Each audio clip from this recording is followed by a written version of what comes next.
Yeah, hi folks. This is an Imperial 21, a KitchenAid dishwasher. I'd be afraid to tell you how old it is. It's probably was sold in stores in 1985 and later, so the dishwasher's 30 years old. We don't use it every day like some people would, but it's been reliable. I've done some minor work on it in the past. One time the timer started acting funny. And the timer, by the way, on these is located up here behind the KitchenAid logo, actually on this frame behind this case.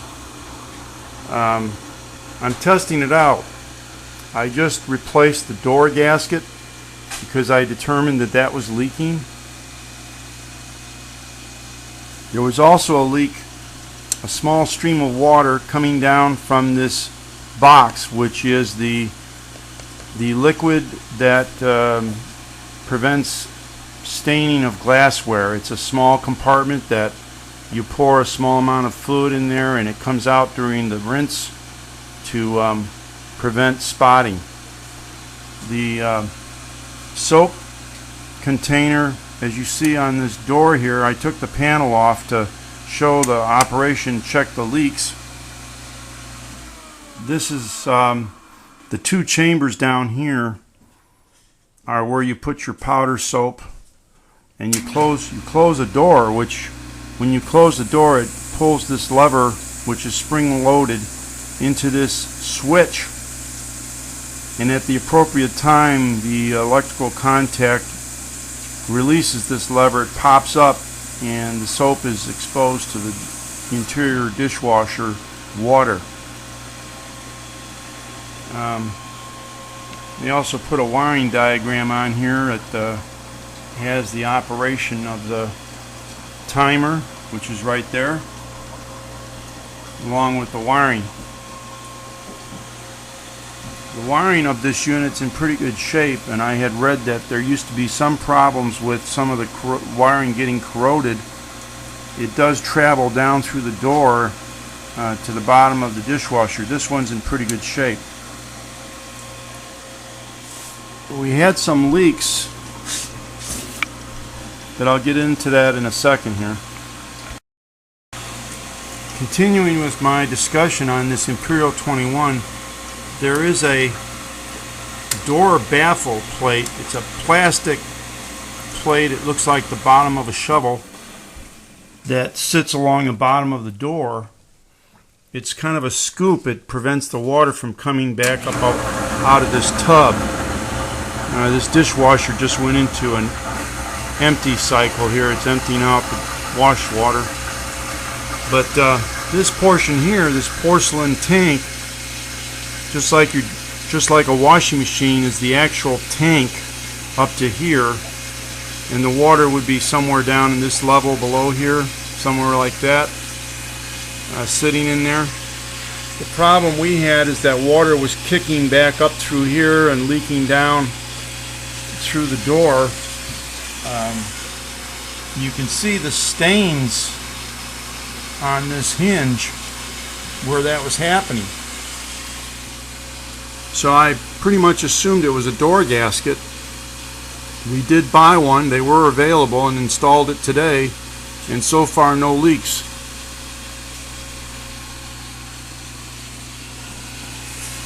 Just to give you an idea, get the camera down here of some of the operating parts of this dishwasher, or any dishwasher. I hooked up a temporary water line. This plastic line here is just temporary, just so I could have the dishwasher out on the floor. We don't normally have plywood floors, but we're replacing the floor in this room, and I wanted to check this dishwasher out before we did the flooring. I think that'd be pretty smart. There are no other leaks under this dishwasher. I knew that before. The drain lines are really in good shape. I actually had to reconnect it, of course, for operating this far out from the cabinets. This here, this blue connector with two parts, is a anti-siphon valve. This is the waste line from the actual tank itself coming down through from above, and this line here goes to the sink. They say you should use rubber hose like this, like a heater hose from a car, that type of thing, because the plastic ribbed hoses tend to collect debris and get blocked. Whether that's true or not, I don't know. Here is the solenoid valve right here. This is the water inlet line. A lot of times, after some years, you're going to get leaks right here, for sure. Sometimes this brass nut will crack. I've seen that, not on this dishwasher. Or you'll get leaks down underneath the valve itself back in here that cause problems. I mean, it would be a leak at all times because this is where the water's coming in from the house. Here's the float valve right up here. That's the valve that stops the dishwasher from overloading with water. It's controlled by a micro switch, which is right there. Trusting that you can hear me.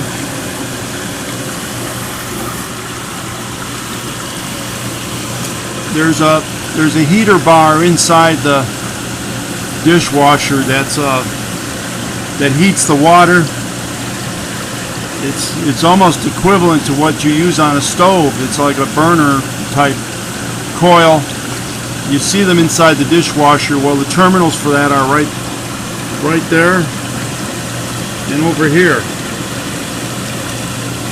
That's a high wattage type of, probably runs some of the higher wattage on the dishwasher for heating the water. You could get a leak where those join the tub up there. We don't have that problem.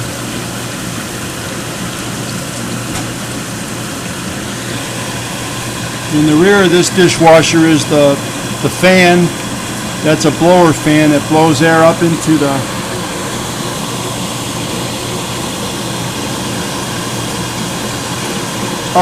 dishwasher when the dishes are drying.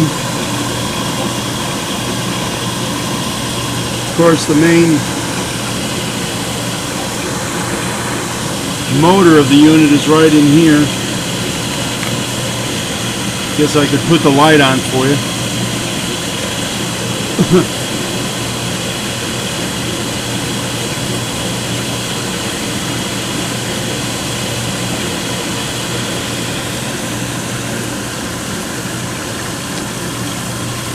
So far, no leaks.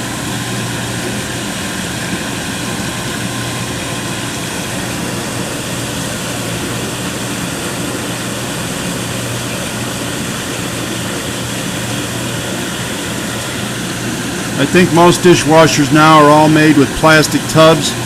This one is all porcelain. Steel porcelain, I should say. Kind of the way they used to do things.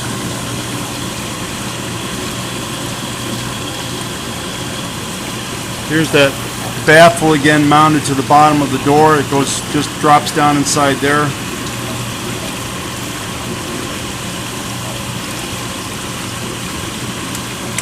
I do have a video showing how this soap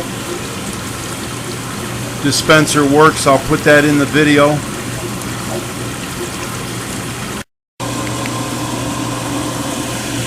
This is another look at the solenoid valve down there where the water comes in. This line right here.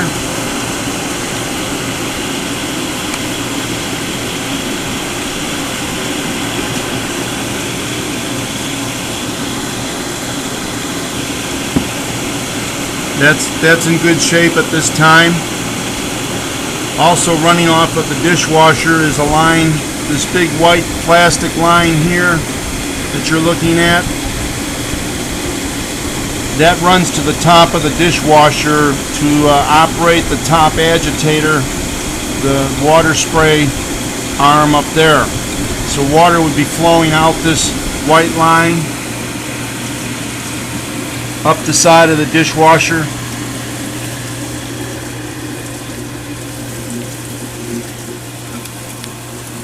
And into the top of it so that it can clean the dishes on the top rack.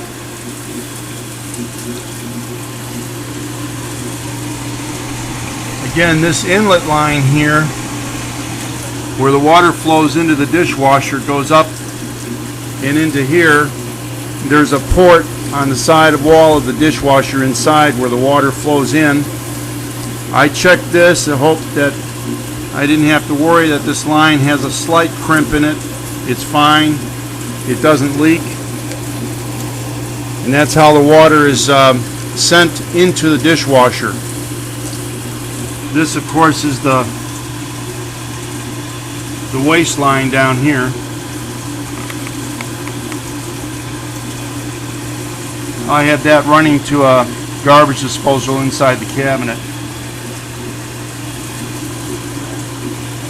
As I said, we have this dishwasher out so we can take a look at its operation and make sure that when we put a floor in here, we're not going to have any leaks. And actually, the leaks on floors are very hard to learn about because they don't always manifest themselves. It was this dark area right in here that never appeared on the top of the tile that was in the kitchen.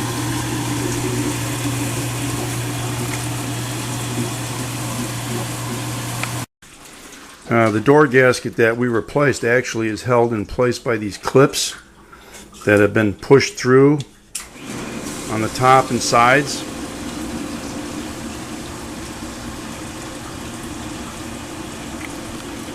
So we really like this dishwasher and how it functions, and we really would like to keep it.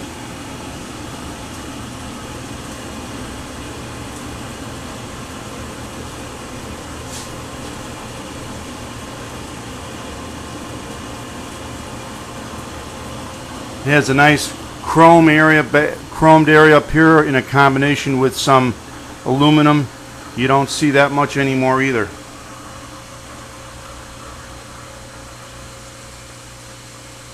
The automatic water heating, that's just in case they have a sensor in there that determines whether the water is hot enough to wash the dishes, the water that you send into the dishwasher. And if it isn't, it turns on the heater that I described earlier, the tank heater that would heat the water up.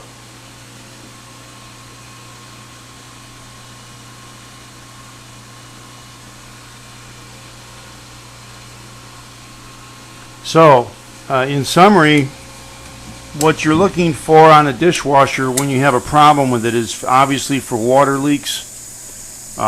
Those will occur to the water inlet line, which, as I said earlier, is the white line down there below, up at the solenoid.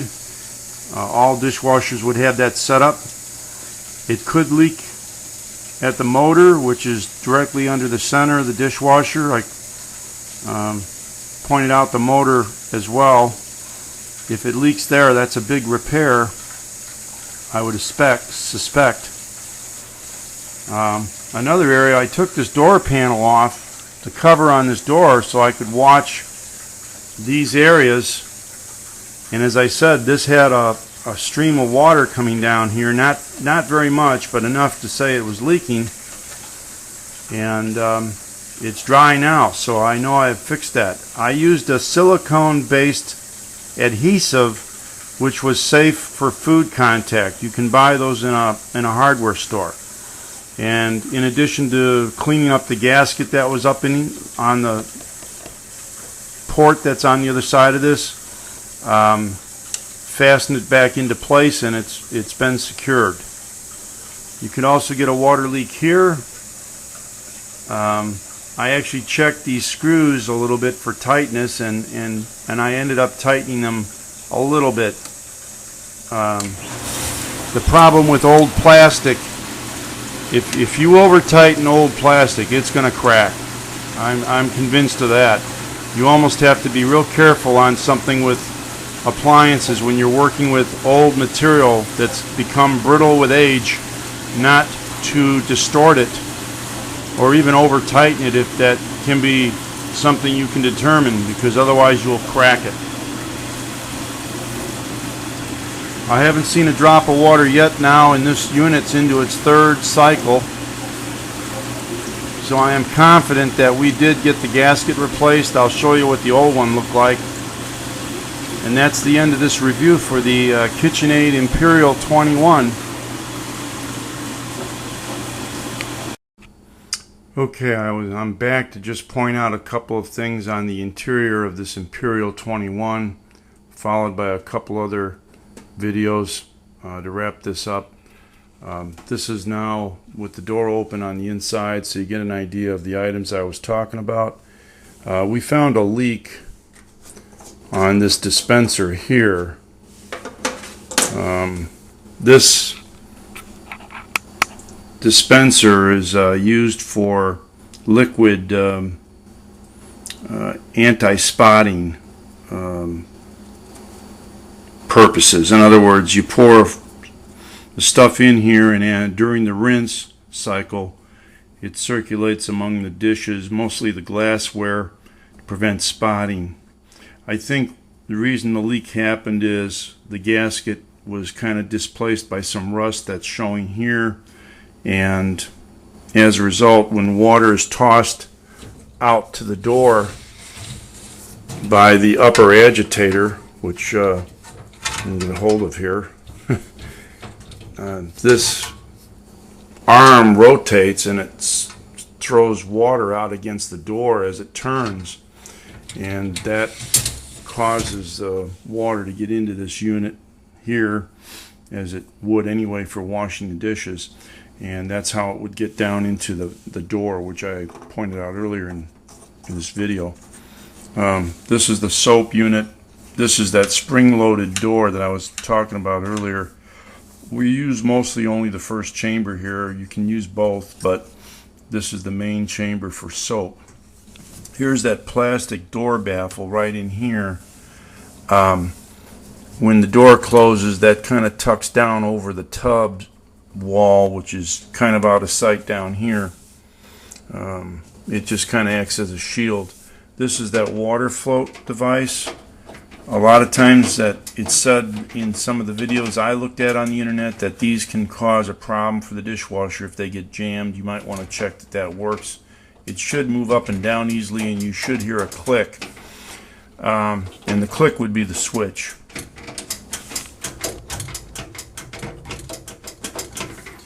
And in the back there is that blower that I talked about. When the dishes are in the dryer cycle, it blows air into the dishwasher to help dry the dishes.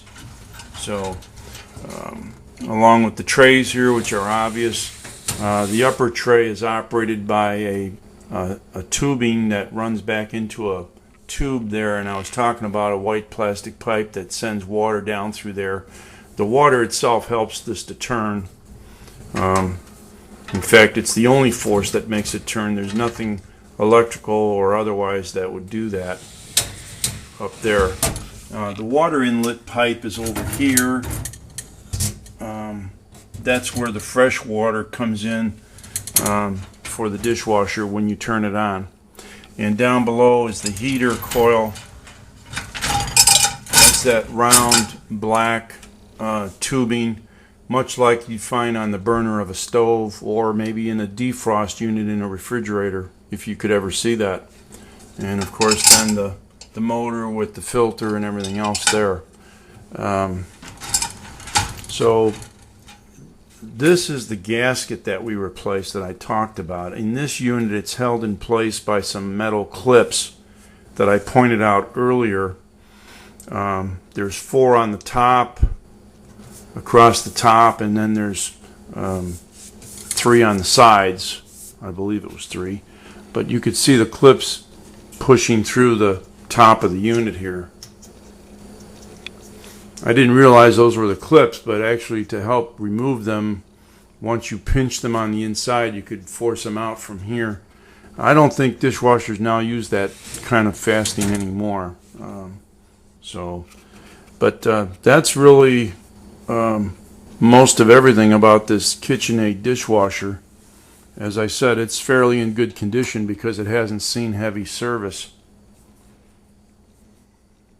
And this here is the open position of that lever that I talked about. It really just snaps into place like that. I will have that on a short video following this one. That's really about it for this Imperial 21 dishwasher at the moment.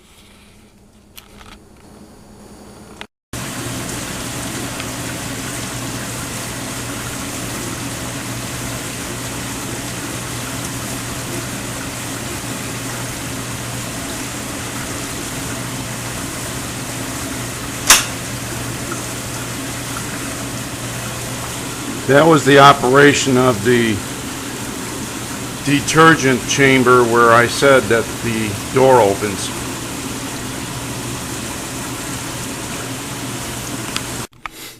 I actually removed this spotting container, and the water started to get into the metal of the machine,